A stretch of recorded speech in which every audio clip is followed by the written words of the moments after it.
Do you have the bipartisan support you require to get this to the finish line? I thought I did until I had my your friends in parliament from my the friends in parliament opposition that saying other things that I don't understand. But generally, when we started this discussion, I thought I had their support. If you recall, the Catholic conferences had a meeting, invited all parties, and all parties at that Catholic Bishops' Conference indicated their willingness to support. In fact, the General Secretary for NDC indicated that this is about time. We've had this for the past 30 years, and we should move further, and that we must have our MMDCs elected. And it was positive. So for me, taking this to Parliament for them to pass, and then now dragging their feet was a surprise to me. So it's not over yet.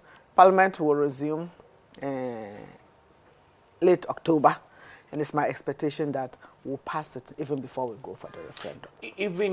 So that's the parliamentary angle. For the referendum itself, because of how highly political a society is, you need their support again. Just as you had for when they were creating the regions. Because they were bipartisan support, it was easy, I guess, to get people to vote. Because John Mama was campaigning, asking people to go out and vote vote for regions.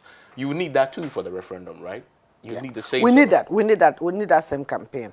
And on these platforms, when we have public platforms with media, they indicate that yes, we support this and we are going to mobilize and support.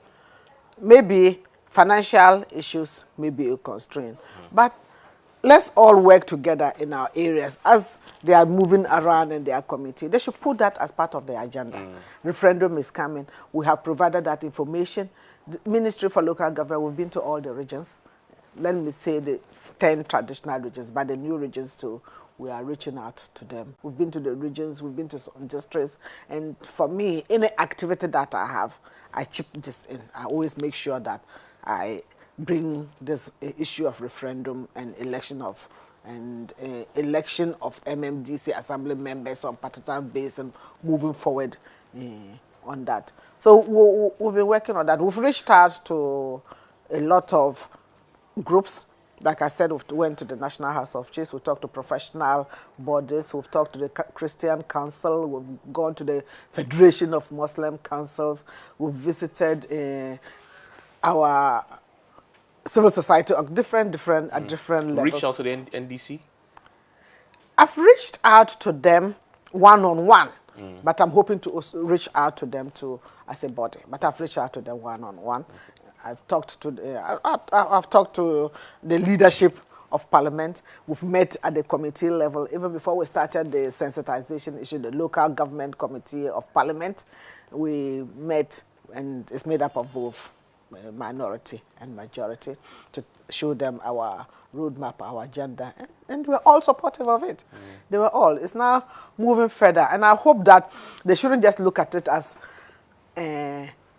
President Nana Akufo-Addo and MPP achievement. They should look at it as an achievement for the country, ensuring that we deepen our local government system, make our local government authority accountable to the people, and provide that. And for me, if we have an elections and a party wins at the national level to be the president, and maybe has majority in Parliament, other governments, other parties, maybe smaller parties, also having their local government sectors, it's good for the country, it's good for democracy, it's good for the growth of the country, so that the winner-all syndrome is curtailed.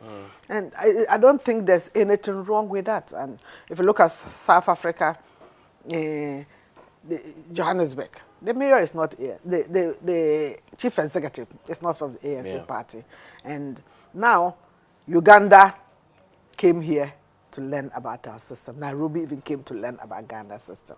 They are all electing their mayors. Nairobi, Kenya, Uganda, Zambia, Gambia. They are electing their mayors. What is so difficult about electing our local authorities?